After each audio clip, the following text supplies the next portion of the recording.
नमस्कार, आप देख रहे हैं A24 news channel. A24 news में आपका स्वागत है। समाचारों के साथ मैं शम्मी सेतिया। और अब एक नज़र आज की हेडलाइंस पर।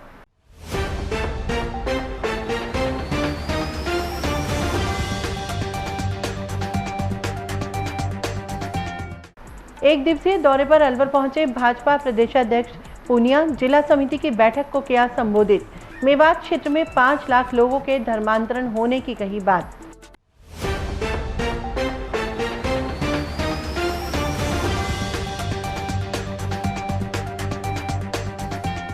NFSC योजना का लाभ उठा रहे 654 अपात्र सरकारी कर्मचारियों को जारी हुए वसूली नोटिस। 121 लोगों से 25,48,000 से अधिक की राशि की वसूल।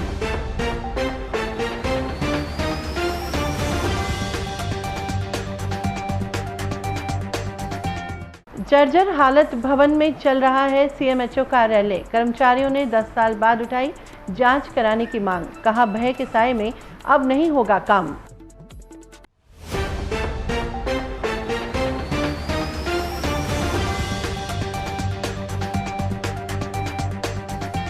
और जिला प्रशासन द्वारा सागर जलाशय को सौंदर्यीकरण एवं रखरखाव के लिए अशोक लेलैंड को दिया गोंद। जलाशय से पानी निकालने का कार्य शुरू, पार्षद ने जताया विरोध। और अब समाचार विस्तार से।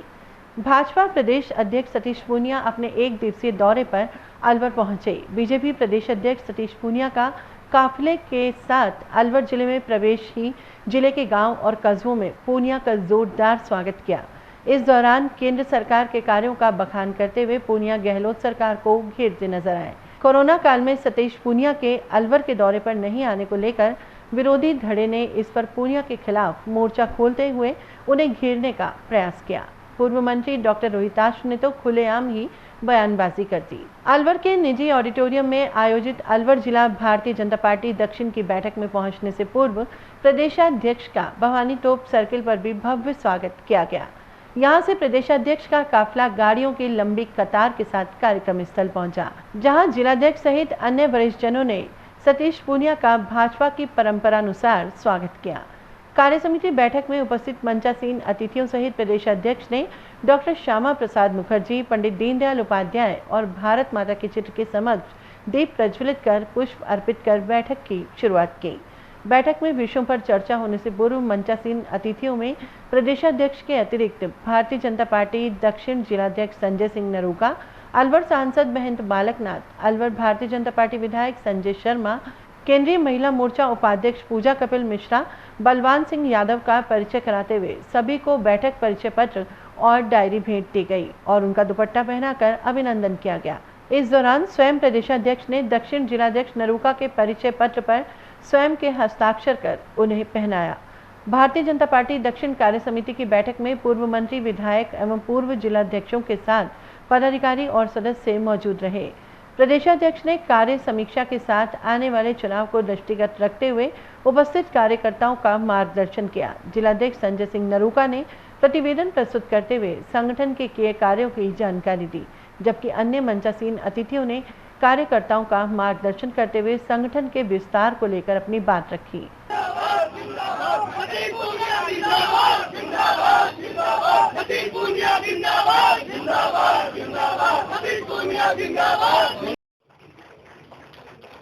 विशेष दुपट्टा अयोध्या जी के द्वारा विशेष दुपट्टा डॉक्टर सतीश पूनिया जी को रुके, परंतु हमारे जिलाध्यक्ष जी का जो कार्ड है वो आपके हस्ताक्षर से आप स्वयं सदन में करें। ऐसा सम्मानित प्रदेश अध्यक्ष जी, हमने प्रयास किया है कि आपकी उपस्थिति में ऐसे आई कार्ड जारी किए जाए जो एक पहचान रहे कि जब डॉक्टर सतीश पूनिया जी जिला कार्य समिति में आए, हम सबकी आवाज, युवाओं की आवाज और प्रदेश की आवाज ऐसे डॉक्टर सतीश पूनिया जी, जिन्होंने अपना जीवन छात्र राजनीति से शुरू कर और पूरे संघर्ष के साथ आज छोड़कर आप स्थान लेने में हमारे जिले के वरिष्ठ जो हमारे जनप्रतिनिधि हैं, वरिष्ठ सम्मानीय लोग हैं, उनके सम्मान के लिए। इधर सर्किट हाउस में भारतीय जनता पार्टी की ओर से आयोजित प्रेस वार्ता में सांसद बालकनाथ, जिलाध्यक्ष संजय नरूका, विधायक संजय शर्मा और पूर्व मंत्री भी मौजूद रहे। इस दौरान प्रदेशाध्यक्ष सतीश पूनिया ने संबोधित करते हुए केंद्र सरकार की योजनाओं की जानकारी देते हुए कोरोना काल में भाजपा कार्यकर्ताओं द्वारा जनहितार्थ किए गए कार्यों से अवगत कराया। राजस्थान सरकार की बद इंतजामी पर गहलोत सरकार पर तीखा प्रहार किया। इस दौरान मेवात क्षेत्र में हिंदू समाज की बदहाली पर सरकार के मौन समर्थन करने की बात कहते हुए कहा कि मेवात में 5 लाख लोगों का धर्मांतरण तो हो चुका है। वहीं राज्य के चुनाव की कमान वाले प्रश्न पर पूनिया ने सेफ जोन अपनाते हुए संगठन के स्तर पर निर्णय होने की बात कही। वर्णन नहीं कर रहा, हमारे कार्यकर्ता मैं ये बता रहा हूँ, यदि आप मेरी बात समझ सकते हैं, कोई भी राजनीतिक दल केवल बात पहुंचा देंगे, लेकिन ऐसा है कि डीजल पेट्रोल के दाम अंतर्राष्ट्रीय मानकों से तय होते हैं, ये भी आप जानते हैं। जो लॉजिक राजस्थान की सरकार का है वही केंद्र सरकार का है। राज्य में 13 बार एक्साइज ड्यूटी बढ़ाई गई और 3 बार घटाई गई, इसके बारे में क्या कहेंगे? 13 बार एक्साइज ड्यूटी बढ़ाई गई और 3 बार घटाई गई और पेट्रोलियम कंपनी की अपनी बात करें तो भारत पेट्रोलियम कंपनी का लाभ जो है बहुत ज्यादा बढ़ा है, 215% बढ़ गया। ये आपका सोचना है, लेकिन जो देश चलाते हैं उन अर्थार्थियों का सोचना नहीं। आप और हम डिबेट करते हैं।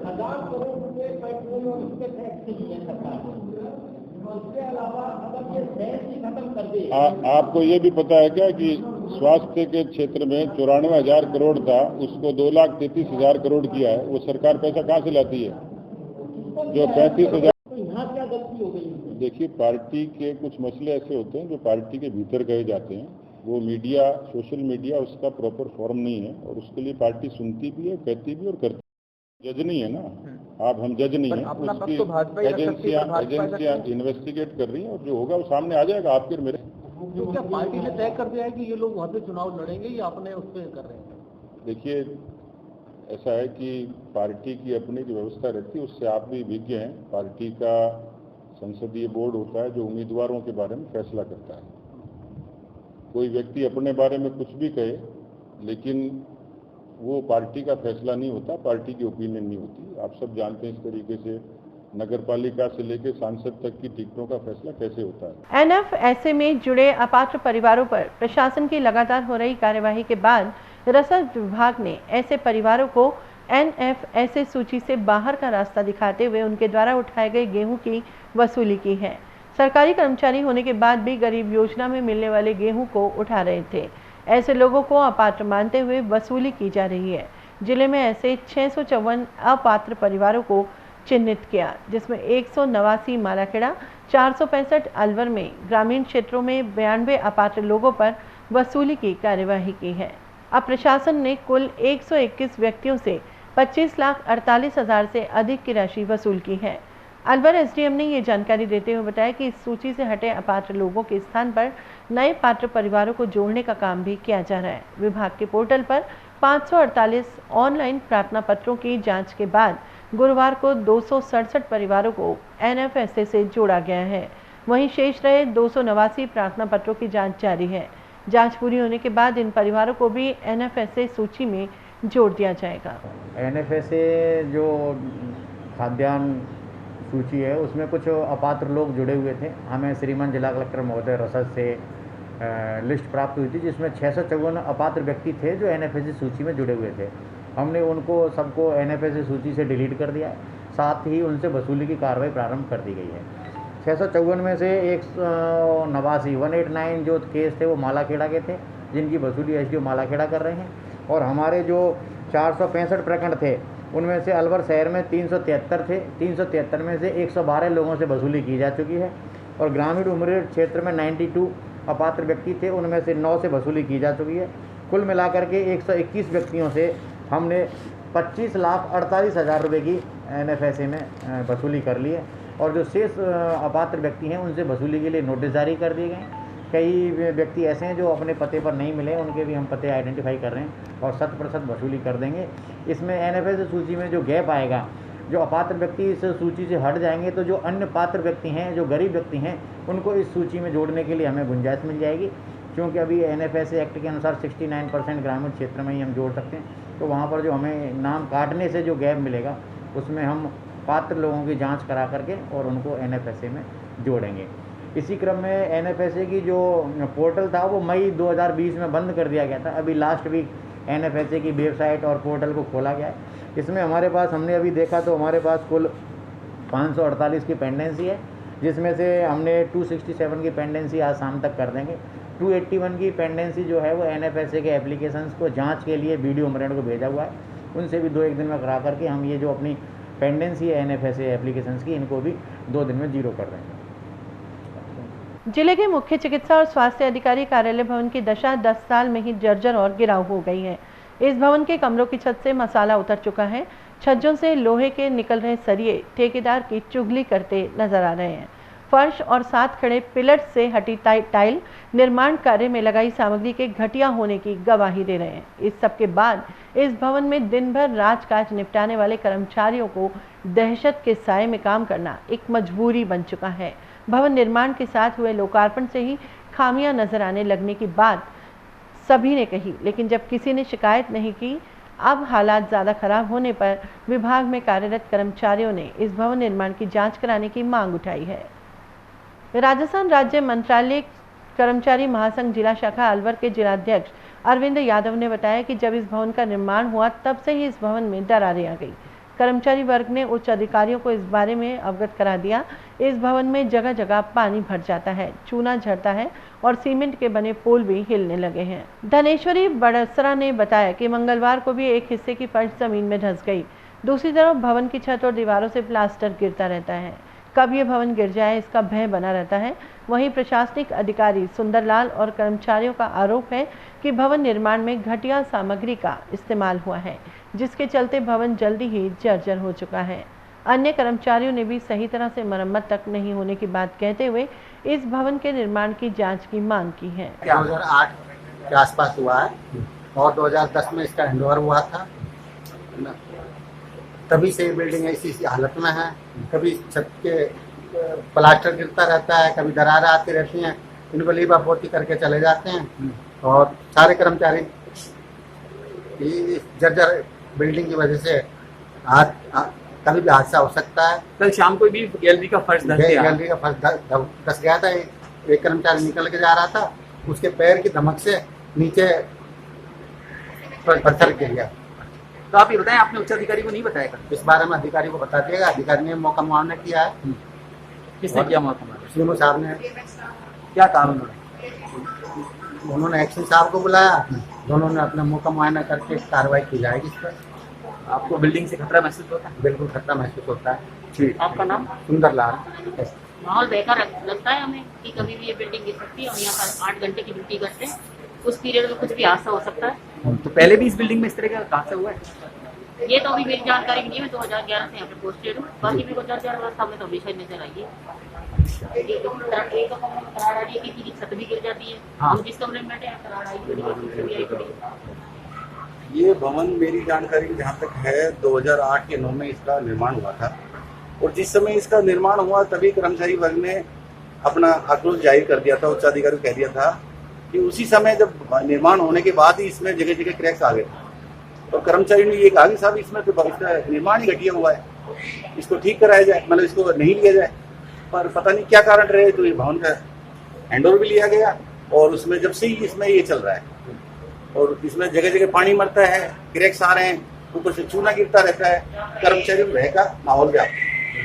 तो आपको लगता है कि बार बार जो इस तरह से हादसे हो रहे हैं, ये टूट रहा है, कभी छत रहे हैं, प्लास्टर गिर जाता है, कभी फर्श टूट जाता है, कभी पिलर फटने लग जाते हैं, तो इससे कोई बड़ा हादसा हो सकता है? बिल्कुल हो सकता है। इसी के लिए तो भय है हमारे अंदर। तो आपने अपने उच्च अधिकारियों को सूचित कल ही मेरे द्वारा जब ये जो घटना घटी तो कल ही मैंने मेरे उच्च अधिकारी को इस बारे में अवगत कराया।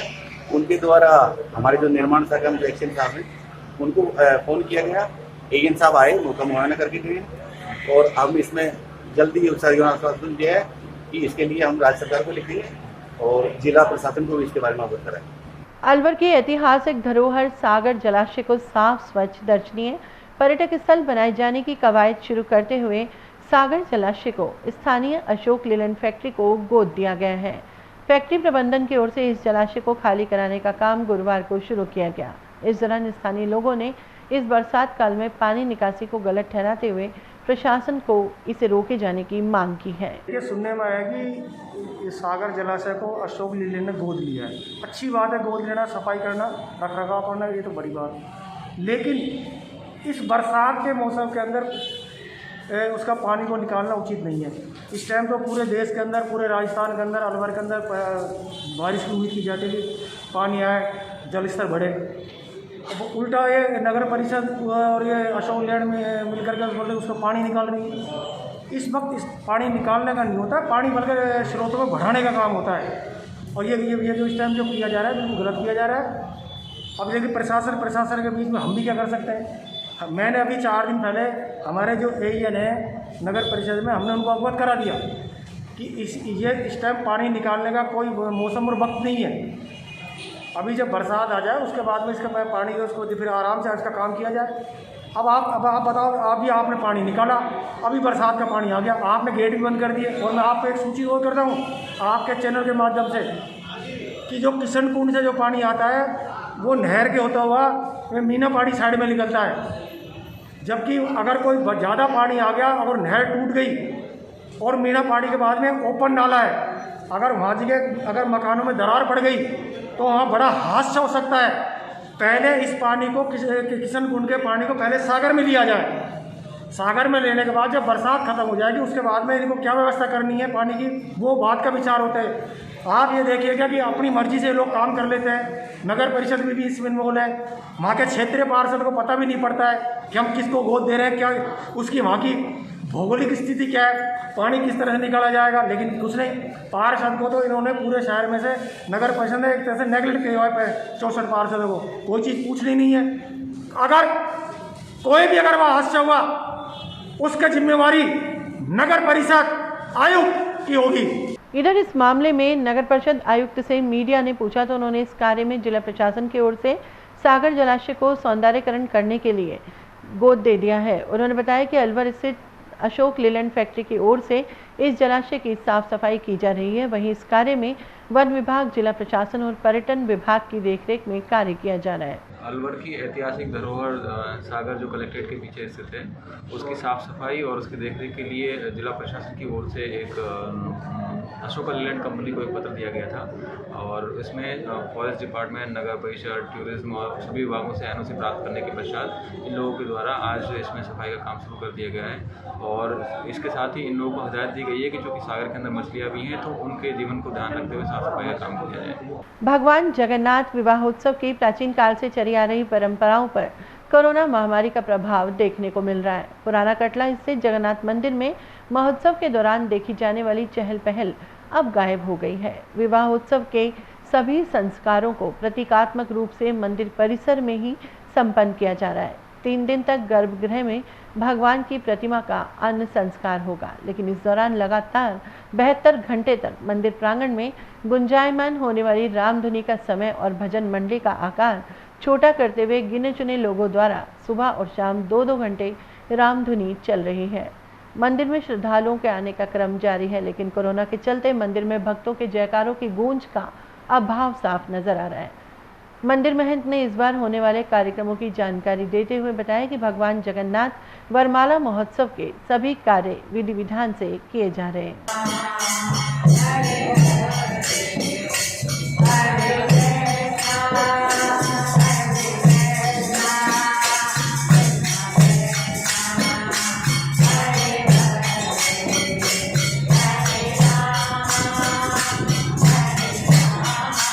वैसे जो परंपरा है भगवान श्री जगन्नाथ जी महाराज के यहाँ 3 दिन के लिए जब भगवान जो है उनके भीतर अंग सेवा होती है 3 दिन, जैसे शादी विवाहों के उत्सव में होती है, उपकरण वगैरह लगाया जाता है और वो कार्यक्रम होता है। तो इस पीरियड में 72 घंटे के लिए तथा 3 दिन के लिए रामधुनी लगातार चलती रहती है। लेकिन कोरोना की गाइडलाइन के अनुसार हमने वो उसको सूक्ष्म रूप में मंदिर परिसर में जो कार्यक्रम हो रहे हैं वो मंदिर में ही हो रहे हैं और उसमें जो हमने सुबह शाम 2 घंटे के लिए रखा है प्रोग्राम। 2 घंटे सुबह रामधुनी होगी, 2 घंटे शाम को होगी और उसी हिसाब से कार्यक्रम नहीं। इसके बाद जो 17 तारीख को भगवान के दर्शन खुलेंगे सुबह सुबह जो है 11 बजे करीब और भगवान के जो है विशेष श्रृंगार होगा और दही पंचामृत के साथ चावल का प्रसाद वितरित किया जाता है जो भोग लगता है, लेकिन वो सूक्ष्म रूप में होगा क्योंकि कोरोना चल रहा है। वो सारे गाइडलाइनों का पालन होगा, उसी हिसाब से सारे कार्यक्रम होंगे। 18 तारीख को भगवान के जगन्नाथ जी महाराज की सवारी हमारे जो गर्भगृह है वहाँ से विशेष रूप से बनाए हुए सिंहासन में यहाँ आके विराजमान होंगे। उसके लिए भ्रमण मंदिर परिसर में होगा, जिसमें कि वहाँ आरतियाँ भी होगी। जैसा बड़े रूप में 108 मंदिरों में होती है वैसा न होने की वजह से 4-5 मंदिरों के पुजारी उनको निमंत्रित किया गया है। वही लोग जो आरती करेंगे। भगवान को विराजमान करने के बाद 19 को दर्शन हो गए हैं। 20 तारीख को जानकी मैया का विवाह जैसे रीति रिवाज के अनुसार बाकायदा हवन फेरे वगैरह होते हैं और वरमाला होती है, वो बाकायदा सारे कार्यक्रम होंगे। और 21 तारीख को भी दर्शन हो गए और 22 को फिर भगवान को वापसी गर्भगृह में विराजमान कर दिया जाएगा। तीनों को जो है एक साथ। अंजुमन शिक्षा समिति के बैनर तले अल्पसंख्यक छात्रावास में 11वां सामूहिक विवाह समारोह का आयोजन हुआ। इस सम्मेलन में 19 जोड़ों का निकाह कराया गया। इस कार्यक्रम की अध्यक्षता स्वयं पूर्व प्रधान नसरू खान ने की। निकाह रस्म अदायगी कार्यक्रम में मुख्य अतिथि विधायक साफिया जुबेर खान के पुत्र आर्यन जुबेर रहे, जबकि अल्पसंख्यक प्रकोष्ठ और बाल विकास अधिकारी अकबर खान विशिष्ट अतिथि के रूप में मौजूद रहे। इनके अलावा बतौर अतिथि समाज सेवी हनीफ खान, सरपंच जुम्मे खान ने अपनी भागीदारी निभाई। कार्यक्रम में सभी मेहमानों का स्वागत और सम्मान किया गया। समिति की ओर से आयोजित सामूहिक निकाह के अवसर पर काजी द्वारा सभी का निकाह कराया गया। जानकारी के अनुसार पूर्व प्रधान नसरू खान ने समाज में अशिक्षा और निकाह के समय मेहर की मांग से पीड़ित परिवारों के हालातों को देखते हुए अंजुमन शिक्षा समिति के बैनर तले सामूहिक निकाह कराने की शुरुआत की। अब तक समिति के बैनर तले 240 जोड़ों का निकाह कराए जाने की जानकारी देते हुए बताया कि इस बार समाज के कई लोगों ने जोड़ों को दैनिक जीवन में काम आने वाले संसाधन बतौर उपहार में दिए। वहीं उन्होंने बताया कि समिति के तत्वावधान में कराए जाने वाले सभी निकाह सभी सफल जीवन व्यतीत कर रहे हैं। और अधिकतर कौम के जो भामाशाह है उनके सहयोग से हर साल हम इसका आयोजन करते हैं। अब की बार तो सबसे बड़ी खुशी की बात है कि एक सरदार भाई ने भी, सिख भाई ने भी, मतलब लड़कों के लिए जो दूल्हे हैं उनके लिए घड़ी डोनेट की है। उनका हम संस्था की ओर से बहुत बहुत धन्यवाद देते हैं, उनका शुक्रिया अदा करते हैं।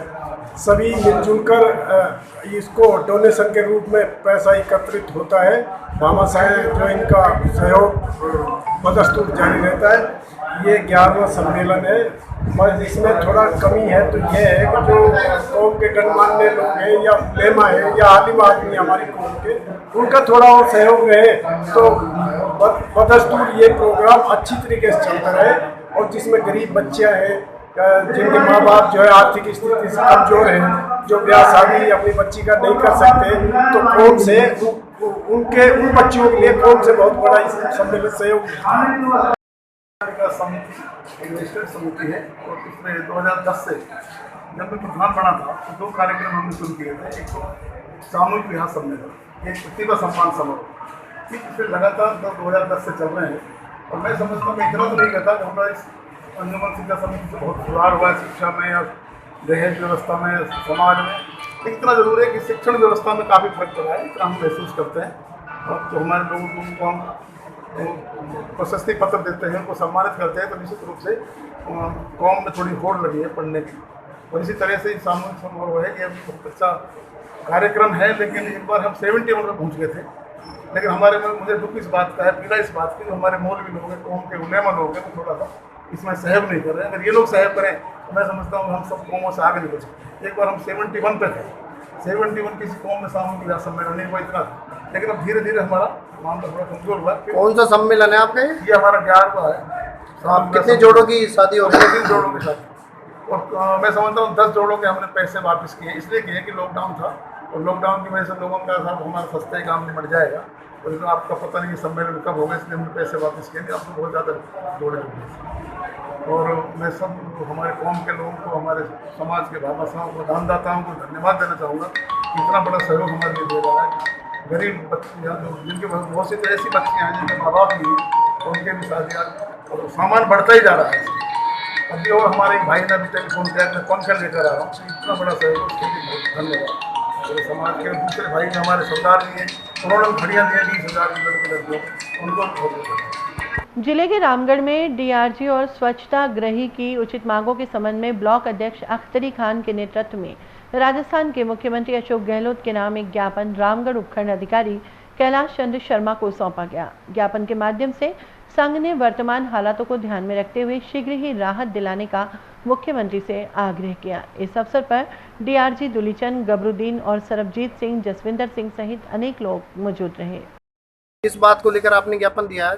हम डीआरजी स्वच्छता गृही जो कि 2015 से लगातार स्वच्छता पे कार्य कर रहे हैं, पंचायतों में कोविड-19 पर लगातार कार्य कर रहे हैं, और हम कुछ डीआरजी जो है कि गवर्नमेंट या सरकार से निवेदन करना चाहते हैं कि कुछ हमें परमानेंट जॉब दी जाए ताकि हमारा समय और टाइम बर्बाद ना हो। आज हम स्वच्छ भारत मिशन के तहत सन 2015 से जो हम स्वच्छता गृह के रूप में काम कर रहे हैं, हम सरकार से निवेदन करना चाहते हैं कि अभी पंचायत लेवल पर एक वर्कर लगाया जाएगा 2 अक्टूबर सन 2021 को। वो जो जगह रहेगी वो है राजीव गांधी युवा मित्र, उसके लिए हमारे इन स्वच्छता गृहों में से चयन किया जाए। तो आपने जो ज्ञापन दिया किसके नाम ज्ञापन सौंपा है? मुख्यमंत्री जी के नाम से हम पूरे राजस्थान में आज हर ब्लॉक पे, हर जिले में ज्ञापन दिया जा रहा है। यहाँ लेंगे एक छोटा सा ब्रेक, देखते रहिए A24 न्यूज। अलवर वासियों के दिल में अपनी अलग पहचान बना चुके त्रिहान ग्रुप खास आपके लिए लेकर आए हैं नगर विकास न्यास अलवर द्वारा अनुमोदित अलवर की बेहतरीन अफोर्डेबल आवासीय योजना, जिसमें आपके लिए उपलब्ध है सुरक्षित जीवन शैली, वो भी सिर्फ नाम मात्र की कीमतों में। कोई भी मन बनाने से पहले साइट विजिट जरूर करें, क्योंकि फ्लैट की कीमत है सिर्फ 5,15,000 रुपए से शुरू। अलवर भिवाड़ी मेगा हाईवे पर स्थित ये टाउनशिप आपके लिए पूरी तरह से सेफ है, जहां आपको मिलेंगी चौड़ी सड़कें, हरे भरे गार्डन, मंदिर और गुरुद्वारा। तो जल्दी कीजिए, सीमित फ्लैट्स उपलब्ध।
बाबा ठाकुरदास, एक रिश्ता मिठास का। मित्तल हॉस्पिटल अलवर का number 1 multi and super speciality hospital. हमारे यहाँ उच्च स्तरीय वेंटिलेटर युक्त ICU, SICU, वातानुकूलित operation theatre, CT scan, dialysis, echocardiography, महिलाओं की दूरबीन द्वारा जांच, colour sonography, digital x-ray, computerised lab, computer द्वारा हृदय, दिमाग और फेफड़ों की जांच, शिशु गहन चिकित्सा इकाई, सिजेरियन डिलीवरी, टीकाकरण, गर्भपात, फिजियोथेरेपी, टीवी पर फ्रैक्चर को जोड़ना, ECG जैसी सुविधाएं उपलब्ध हैं। क्रिटिकल कंडीशन में एम्बुलेंस सुविधा, मेडिकल स्टोर और इमरजेंसी सेवाएं 24 घंटे प्राप्त की जा सकती हैं। मित्तल हॉस्पिटल अग्रसेन सर्किल के पास अलवर। Phone number 01442370 2371440 2370230।